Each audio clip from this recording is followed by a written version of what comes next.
Hello everyone, hope you all doing great. यस भिडियोमा म यहाँहरुलाई फिल्मरा video एडिटरलाई कुनै पनि लो वा एभरेज स्पेक्सको सिस्टममा स्मुथली चलाउन सकिने केही इम्पोर्टेन्ट सेटिङ्सको बारेमा जानकारी दिन गइरहेको छु। यी सेटिङ्स अप्लाई गरिसकेपछि परफर्मेन्समा केही न केही चेन्जेस डेफिनेटली आउनेछ। So let's jump into the Filmora now.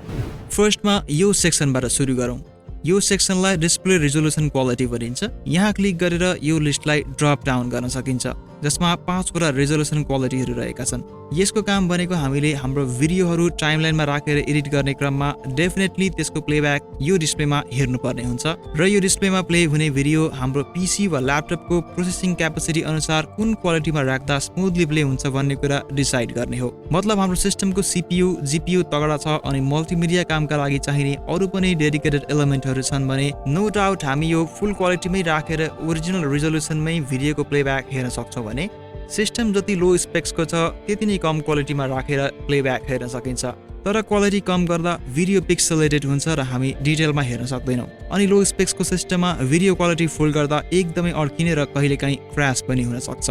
For example मैले यहाँ एउटा 4K रिजोल्युसनको क्लिप इम्पोर्ट गरेको छु। म यसलाई टाइमलाइनमा राख्छु।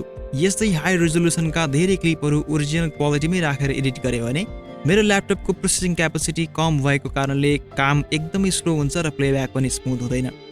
जसका लागि मैले यसलाई 1/2 वा 1/4 क्वालिटीमा राख्नुपर्ने हुन्छ। त्यसैगरी अर्को सेटिङ वा अप्सन भनेको इम्पोर्ट गरेको क्लिपको प्रक्सी फाइल क्रिएट गर्ने हो। प्रक्सी फाइल भन्नाले सजिलो अर्थमा डुप्लिकेट फाइल भनेर बुझ्न सकिन्छ। प्रक्सी किन क्रिएट गरिन्छ भन्दा जस्तै हामीले कुनै हाई रिजोल्युसन जस्तै 1080p भन्दा माथि वा 4K भिडियो एडिट गर्नुपर्ने छ तर हाम्रो सिस्टम त्यस अनुसारको स्ट्रङ नभएको अवस्थामा त्यो ओरिजिनल फाइलको लो क्वालिटी डुप्लिकेट फाइल बनाउँदा स्मुथली एडिट गर्न सकिन्छ। फर इक्जाम्पल म यही क्लिपको प्रक्सी फाइल बनाउँछु। प्रक्सी फाइल बनाउनका लागि क्लिपमा राइट क्लिक गर्ने र क्रिएट प्रक्सी फाइलमा क्लिक गर्ने। यो सर्कल कम्प्लिट फिल भएपछि फाइल क्रिएट हुन्छ, जसका लागि केही टाइम लाग्न सक्छ। फाइल क्रिएट भएपछि यस्तो सिम्बल देखिन्छ र अब यसलाई टाइमलाइनमा राखेर एडिट गर्न सकिन्छ। यहाँहरूलाई लाग्न सक्छ कि यसरी लो रिजोल्युसनको डुप्लिकेट फाइल बनाएर एडिट गर्दा एक्सपोर्ट गरेको भिडियो पनि लो क्वालिटीकै नै हुन्छ, तर त्यस्तो हुँदैन। एक्सपोर्ट गरेको भिडियो यहाँले जुन एक्सपोर्ट सेटिङ चुज गर्नुहुन्छ त्यही अनुसार नै एक्सपोर्ट हुन्छ। त्यसैगरी अब हामी होल सफ्टवेयरको पर्फर्मेन्समै केही चेन्जेसहरू गर्न सक्छौँ, जसले गर्दा थोरै भए पनि यसको वर्क फ्लोमा इम्प्रुभ हुन्छ। यी सेटिङ्सलाई चाहिँ अलिक ध्यान दिनुपर्ने हुन्छ।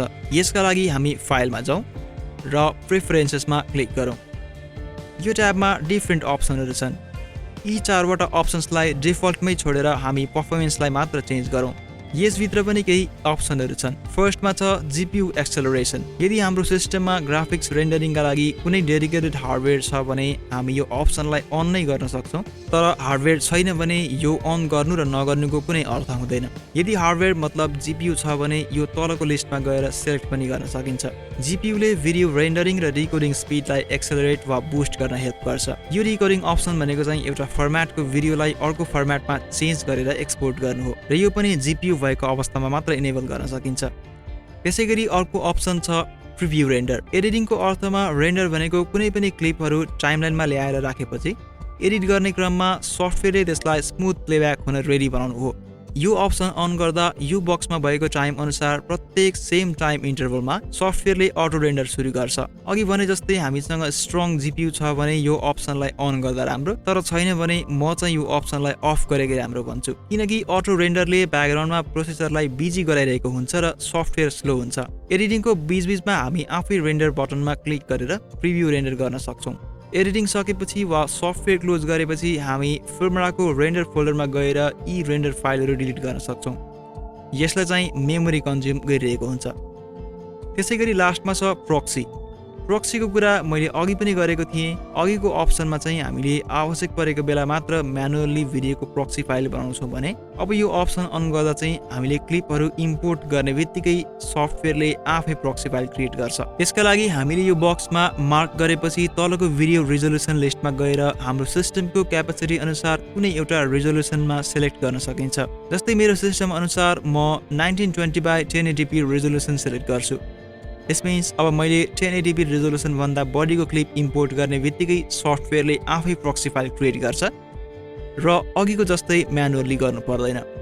प्रक्सी फाइल पनि भिडियो एक्सपोर्ट भइसकेपछि अघि रेन्डर फाइलहरू डिलिट गरे जस्तै गरी यसको फोल्डरमा गएर डिलिट गर्न सकिन्छ। यसले पनि मेमोरी कन्ज्युम गरिरहेको हुन्छ। एट द एन्ड यी तीनवटा सेटिङ्सको कम्बिनेसनले हामी एउटा लो एन्ड पिसी वा ल्यापटपमा पनि फिल्मोरा स्मुथली युज गर्न सक्छौँ। आई होप यो भिडियो यहाँहरूको लागि युजफुल हुनेछ। That's all for today. See you in the next video. Thanks for watching.